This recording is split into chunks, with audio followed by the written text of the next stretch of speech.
Bonjour à tous. Aujourd'hui, nous reprendrons les grands axes de la webconférence sur le changement de vie et le nouveau métier de bergère que nous avons effectué avec Amandine Hunsinger le 30 novembre 2023.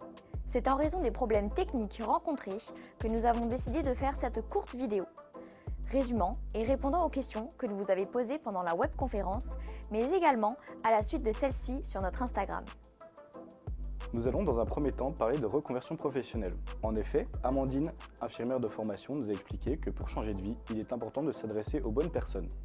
Dans son cas, Amandine s'est adressée à Pôle emploi. Elle s'est sentie soutenue et guidée pour entamer toutes les démarches nécessaires. Il faut donc être prêt à entamer de longues démarches. Avant d'entamer les démarches, Amandine savait déjà ce qu'elle voulait faire. C'est grâce à des stages dans des petites fermes qu'elle s'est naturellement dirigée vers le métier de bergère. Elle stipule et conseille de faire de nombreux stages avant de se lancer, quel que soit le domaine. Dans son cas, elle a effectué des woofings tout du long de l'été. Il faut savoir que le woofing est un mode de travail qui offre le gîte et la nourriture en échange d'actions effectuées dans des fermes très souvent écologiques et respectueuses de l'environnement.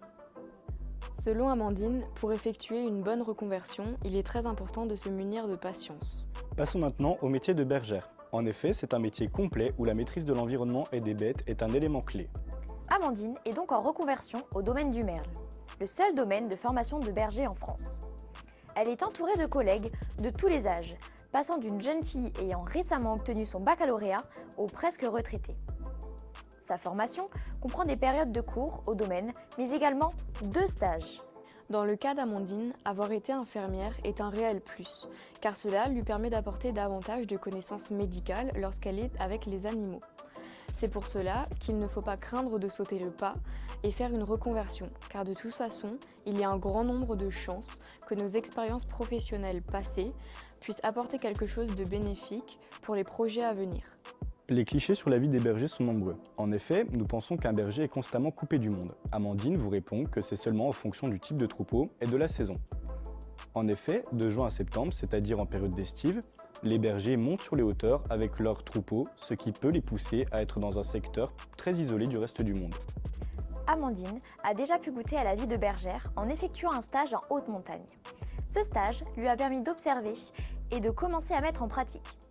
Durant ce stage, elle a réalisé que pour être un bon berger, il est essentiel d'être très attentif et prêt à intervenir au bon moment dans les étapes de vie des moutons et brebis.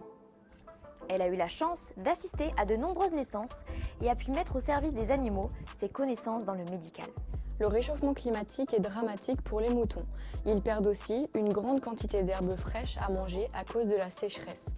C'est pour cela que grand nombre de bergers augmentent leur période d'estive. C'est pour cela qu'Amandine affirme que les bergers sont soumis aux aléas de la nature.